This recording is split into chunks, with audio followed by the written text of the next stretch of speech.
আপোনালোকৰ কাৰণে ভাল খবৰ অৰুণোদয় 3.0 যোৱা 19 ছেপ্টেম্বৰত মুকলি কৰা হৈছে।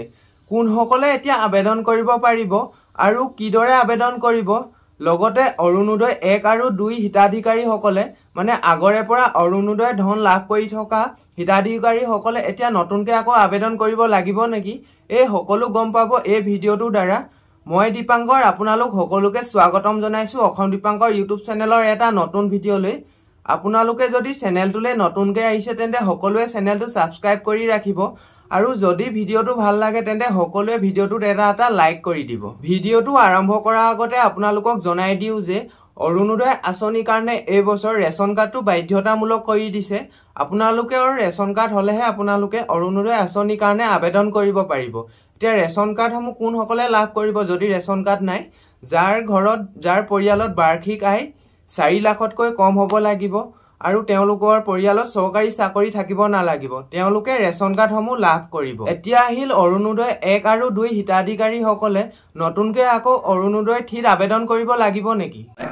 কিন্তু পুৰণা হিতাধিকাৰীসকলেও নতুন অৰুণোদয় পাবলৈ নতুনকৈ আবেদন পত্ৰ কৰিব লাগিব, কাৰণ অৰুণোদয় 3 কমপ্লিটলি নতুন হ'ব।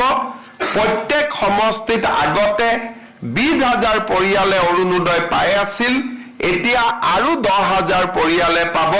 ৰাজ্যখনত 12,60,000 নতুন অৰুণোদয় হিতাধিকাৰী জড়িত হ'ব।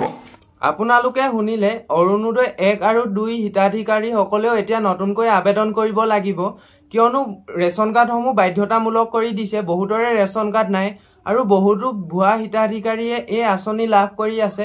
সেইকাৰণে এতিয়া নতুনকৈ আকৌ অৰুণোদয় 3 সকলোৱে আবেদন কৰিব লাগিব বুলি হিমন্ত বিশ্ব শৰ্মা ছাৰে ঘোষণা কৰিছে। এতিয়া আহিল কোনসকলে অৰুণোদয় আঁচনিৰ কাৰণে আবেদন কৰিব পাৰিব।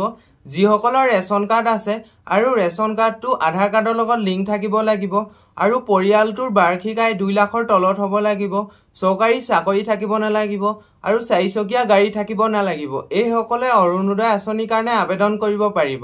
আৰু অসমত 126টা সমষ্টিৰ এটা সমষ্টিৰ গড়ে প্ৰতি 10,000 নতুন হিতাধিকাৰী ধৰি লোৱা হৈছে। এই 10,000 নতুন হিতাধিকাৰীৰ কোনসকলে প্ৰথম অৰুণোদয় আঁচনি লাভ কৰিব। পৰিয়ালটোত বিধৱা মহিলা গৰাকীয়ে প্ৰথম অৰুণোদয় আঁচনি লাভ কৰিব। 45 বছৰ ওপৰৰ অবিবাহিত মহিলাগৰাকীয়ে লাভ কৰিব।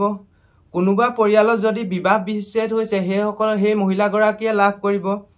বিকলাংগ আৰু শাৰীৰিকভাৱে অসুস্থ মহিলাগৰাকীয়ে অৰুণোদয় আঁচনি লাভ কৰিব। তাৰ পাছতহে বাকী পৰিয়ালসমূহে অৰুণোদয় আঁচনি লাভ কৰিব।